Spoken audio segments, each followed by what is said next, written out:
Hello everyone, welcome to my YouTube channel. कैसे हैं मेरे प्यारे स्टूडेंट्स।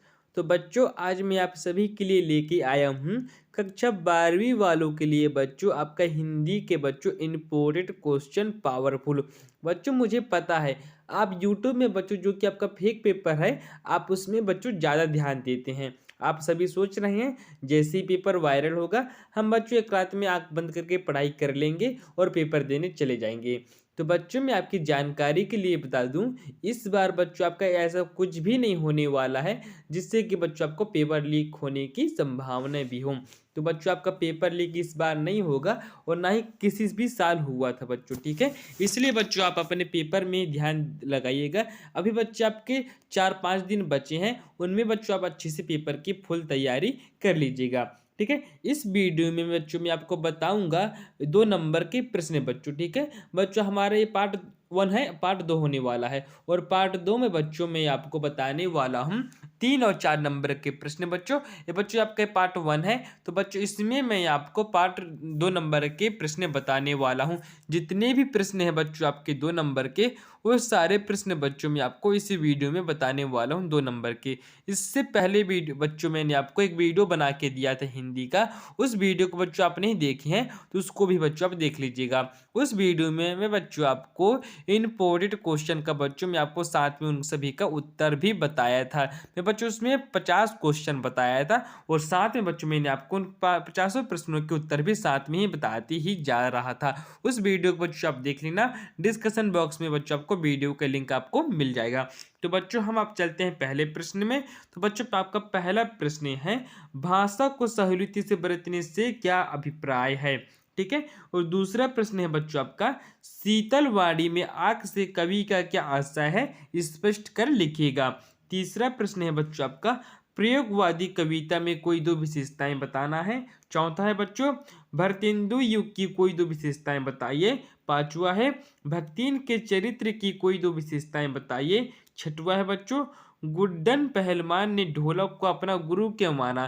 क्योंकि बच्चों ढोलक के जो ताल है ना, उसे सुनकर बच्चों उन्होंने अपना कुश्ती में अपनी युद्ध शिक्षा ग्रहण की, ठीक है। उसी के जरिए बच्चों वो अपनी युद्ध में जीतता था, लड़ाई करता था। तो और सातवां प्रश्न है बच्चों आपका, संस्मरण और रेखा चित्र में कोई दो अंतर बताना है। कहानी और उपन्यास में भी आपको दो अंतर बताना है, ठीक है। उसके बाद बच्चों आपको संभव इम्प्रॉपर वाक्यांश का प्रयोग यशोधर बाबू लगभग हर वाक्य के प्रारंभ में तकिया कलाम की तरह करता है। इस वाक्यांश के लिए उन्होंने व्यक्तित्व और कहानी के कथ्य में क्या संबंध बनाता है। इसको बच्चों आपका जो कि आपका प्रश्न नंबर 9 है, इसको बच्चों आपको अच्छे से कर लेना है। ये वाले प्रश्न का उत्तर बच्चों मुझे भी नहीं बन रहा है, ठीक है। और 10वां प्रश्न है बच्चों आपका यहाँ पे, सिंधु सभ्यता साधन संपत्ति और उसमें भव्यता का अंडेबार नहीं था, कैसे। ये बच्चों आपको अच्छे से बताना है। अगला प्रश्न है बच्चों आपका, स्तंभ लेखन किसे कहते हैं, ठीक है। कविता लेखन की कोई दो घटक लिखिएगा। रस की परिभाषा लिखते हुए उसके अंगों के आपको नाम बताना है, ठीक है। आपको रस की परिभाषा भी बतानी है और उसके कितने अंग होते हैं बच्चों, आपको वो सब भी अच्छे से यहाँ पे आपको बताना है, ठीक है बच्चों। और 14वां प्रश्न है बच्चों आपका, शांत रस की परिभाषा उदाहरण सहित आपको बताना है। राजभाषा एवं राष्ट्रभाषा में दो अंतर बताना है। मैंने आपको पहली वाली वीडियो में इसको उत्तर बता चुका हूँ। मुहावरे एवं लोक व्यक्ति में कोई दो अंतर बताइएगा। इसका भी उत्तर बच्चों मैं आपको पहली वाली वीडियो में बता चुका हूँ, आप उसे जाकर देख लीजिएगा। 17वां प्रश्न है बच्चों आपका, निर्देशानुसार वाक्यांश में परिवर्तन कर लिखिए। मैं नाश्ता करके दफ्तर जाऊंगा, संयुक्त वाक्य। दूसरा है बच्चों, चोर घर में घुसे और पुलिस आ गई, मिश्र वाक्य। तीसरा है बच्चों, शीरीष के वृक्ष बड़े और छायादार होते हैं, प्रश्नवाचक वाक्य। 14वां प्रश्न बच्चों, वर्ष 15 बीत गए, आश्चर्य सूचक, विस्मय दिबोधक। और 5वां है, सूर्यास्त होने पर अंधकार जाता रहा, संयुक्त वाक्य, ठीक है। और 6वां है बच्चों, प्रत्येक प्रत्येक व्यक्ति प्रत्येक व्यक्ति जानता है कि अमिताभ बच्चन कौन है, सरल वाक्य, ठीक है। इसका बच्चों आपको क्या करना है, आप ही खुद समझ लीजिएगा। और 18वां प्रश्न है बच्चों आपका, निम्न वाक्यों को शुद्ध करके लिखिए। खरगोश को काटकर गाजर खिलाऊं, ठीक है, ये गलत हो गया बच्चों। को गाजर को काट कर खरगोश को खिलाओ, इस तरह आपके शुद्ध वाक्य हो जाएगा। यहाँ अशुद्ध गाय का घी मिलता है बच्चों। यहाँ पे यहाँ शुद्ध गाय का घी मिल बच्चों, यहाँ पे आपको लिखना है यहाँ गाय शुद्ध घी में मिलता है। ठीक है, आपको इसको शुद्ध वाक्य करना है बच्चों। ठीक है, आपको सिंपल सा।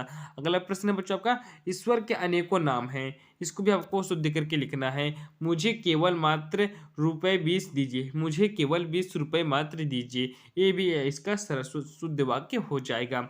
19वां प्रश्न है बच्चों यहाँ पे आपका, बच्चे किस आशा में नीड़ों से झांक रहे होंगे। तो बच्चों आप इस बात की प्रत्याशा से नीड़ों से झांक रहे होंगे क्योंकि उनकी मम्मी आएगी तो उन्हें भोजन खिलाएगी। 20वां है बच्चों, उषा कविता में कवि ने भोर के नभ की तुलना किससे की है। 21वां है, छोटा मेरा खेत कविता के संदर्भ में अधड़ और बीज क्या है। भक्तिन के आ जाने के महादेवी अधिक देहाती कैसे हो गई। 23वां है, मनुष्य की क्षमता किन किन 3 बातों पर निर्भर करती है। 24वां है, ढोलक की आवाज का पूरे गांव पर क्या असर होता था। क्योंकि बच्चों उसकी आवाज से उन्होंने सोते नहीं थे। ठीक है, अगला प्रश्न है बच्चों आपका, कविता के प्रति लगाव से पहले और उसके बाद अकेलेपन के प्रति लेखक की धारणा में क्या बदलाव आया। 26वां है, यशोधर बाबू की पत्नी समय के साथ ढल ढाल ढल सकने में सफल होती है लेकिन यशोधर बाबू असफल रहते हैं, ऐसा क्यों। ये सभी बच्चों आपके इंपॉर्टेंट प्रश्न है, पावरफुल प्रश्न है। ठीक है, अगला प्रश्न है बच्चों आपका, मुद्रित माध्यम में लेखन के लिए ध्यान रखने योग्य प्रमुख बातें कौन सी हैं, लिखिएगा। 28वां है, समाचार लेखन में मुख्यतः किन 6 सवालों का जवाब देने की कोशिश की जाती है, इसको आपको अच्छे से बताना है। 29वां प्रश्न है बच्चों आपका यहाँ पे, करुण रस की परिभाषा एवं आपको उदाहरण बताना है। निपात शब्द का अर्थ बताते हुए कोई 2 निपात शब्दों को लिखिएगा। 31वां है, शीतलवाड़ी में आग होने से क्या अभिप्राय है। 32वां है, पथिक जल्दी जल्दी क्यों चलता है। ठीक है, 33वां है, इस कविता के बहाने बताएं कि सब घर एक कर देने के माने क्या है। 34वां है, बाजार का जादू चढ़ने और उतरने पर मनुष्य पर क्या असर पड़ता है। ठीक है, पैसा वाला पाठ है बच्चों आपके। सिल्वर बिल्डिंग पाठ में जो हुआ होगा वाक्य की आप कितने अर्थ छवियां खोज सकते हैं, लिखिएगा। 36वां है बच्चों आपका, जूझ पाठ की विधा का नाम लिखते हुए आनंद यादव जी की कोई एक रचना का नाम लिखिएगा, इनकी आपकी रचना का नाम बताना है। समस्त जन संचार माध्यम एक दूसरे के पूरक और सहयोगी हैं, इस कथन की पुष्टि उदाहरण सहित आपको करना है। 38वां है, नाटक के तत्व लिखते हुए संवाद को आपको समझाना है। ठीक है, निपात शब्द का अर्थ लिखते हुए नीचे लिखे वाक्य में आए निपात शब्दों को निर्बल ही धन की ओर झुकाता है, इसको भी बच्चों आपको अच्छे से समझाना है। 40वां प्रश्न है बच्चों आपका, छायावाद की कोई 2 विशेषताएं लिखिए। 41वां है, साक्षरता का अर्थ लिखते हुए उसका महत्व लिखिएगा। 42वां है, कविता के प्रमुख घटकों को आपको बताना है। 43वां है, संदेह अलंकार की परिभाषा उदाहरण सहित आपको बताना है। 44वां प्रश्न है बच्चों आपका, साग रूपक अलंकार की परिभाषा आपको उदाहरण से बताना है। संग रूपक, ठीक है, सॉरी बच्चों। अगला बच्चों आपका है, भ्रांतिमान अलंकार की परिभाषा उदाहरण सहित बताना है। विरोधाभास अलंकार की परिभाषा आपको उदाहरण सहित बताना है। व्यक्ति क्या है उसके बाद, व्यक्तिरिक्त अलंकार की परिभाषा उदाहरण सहित बताना है। सोरठा छंद की परिभाषा आपको उदाहरण सहित बताना है। कवित छंद की परिभाषा आपको उदाहरण सहित बताना है। सवैया छंद की परिभाषा आपको उदाहरण सहित बताना है। रुबाइया छंद की परिभाषा उदाहरण सहित बताना है। और बच्चों आपका अंतिम प्रश्न है, लक्षणा शब्द शक्ति किसे कहते हैं, उदाहरण सहित बताना है। ठीक है बच्चों, अभी तक आपने हमारे YouTube चैनल वरुण बंजारा 555 को बच्चों आप सब्सक्राइब करके बेल आइकन की घंटी को ऑल पर सेलेक्ट नहीं किए हैं तो जल्दी से कर लीजिएगा। और बच्चों बेल आइकन की घंटी को भी आप ऑल पर सेलेक्ट कर लीजिएगा, क्योंकि बच्चों आपका जब भी बच्चों पार्ट 2 आए तो आपको बच्चों नोटिफिकेशन पहुंच जाए। ठीक है बच्चों, हमने पार्ट 2 में बच्चों 3 नंबर के 4 नंबर के प्रश्न आपको बताने वाले हैं। ये बच्चों जैसा कि आपको पता है कि आपके पार्ट 1 होने वाला है। ठीक है बच्चों, इन सारे प्रश्नों को बच्चों आपको होट कर पी जाना है। और बच्चों मेरी बात मानो, आप YouTube के चक्कर में बच्चों आप कभी भी कैसे भी ध्यान ना दीजिएगा।